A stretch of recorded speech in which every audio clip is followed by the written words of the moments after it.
This is the second stop on our economic development tour across the state. We started out in Middle Tennessee earlier this week.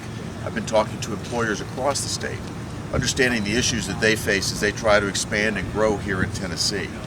We need to do everything we can to create the proper environment for businesses here so that we can see further economic growth. As we're coming out of this recession induced by the pandemic, we need to create the conditions so that people can get back to work, and that will solve so many problems for our families here in Tennessee.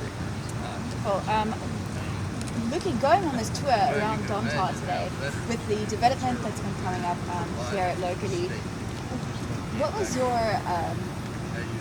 reaction seeing the progress that they've been making? I'm very impressed with the agility of this company. They're moving with the market. You know, electronic commerce has really changed the way packaging requirements are being fulfilled here in the United States. And Domtar has realized that. They've taken a major investment to get ahead of the curve and really move in the direction that the market is going. That's good for their company, of course, but it's good for Tennessee and for all the employees in this region. So it's very exciting to see what's happening here. And as they do this, again, they are taking the environment into account as well. I think it's going to create a very helpful and self-fulfilling and self-reinforcing type of process. It's going to be good for the entire region. Just looking down the road at Eastman, they're doing something similar in terms of plastic recycling, and they're kind of getting ahead of the curve there as well. It just seems like that's part of manufacturing nowadays, is kind of getting outside the box a little bit in how they're doing things. Indeed, the Eastman team, I've been on site with Eastman talking about it with their management there, and they gave us an update on their progress here today. So Eastman is making tremendous progress in the area of plastics, whereas Domtar is focused on cardboard manufacturing, packaging board. So what we're seeing here in this region is cutting edge in terms of recycling and, again, getting ahead of where the market is going. I'm very optimistic about what it means for East Tennessee and all the people that may work here.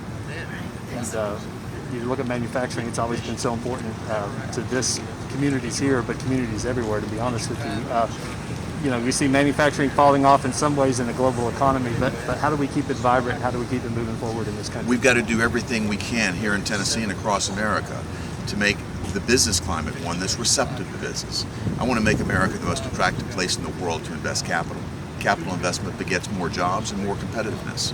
So the American economy needs to remain at the forefront in terms of our competitiveness. The types of investments that we're seeing right here today in Kingsport are doing just that, creating more good jobs, creating competitive industry, and again, keeping America at the forefront. Right. So far on this tour, what have you kind of gathered by going to different places like this and that sort of thing? Well, I've gathered the optimism that's so typical of America, and particularly our free enterprise system. Right. But they're faced with significant challenges. Employers are telling me that they have been competing with the federal government because the federal government has been, in effect, subsidizing unemployment. These plussed up unemployment benefits, I understand, were done with good intention, but the long-term effect of this has been to make it very difficult for employers to get employees to come back to work. That's a real problem right now, and it's something that we've got to overcome. Tennessee has taken steps to reduce this dependency, but government dependency in the long run is never a good thing, certainly not in America.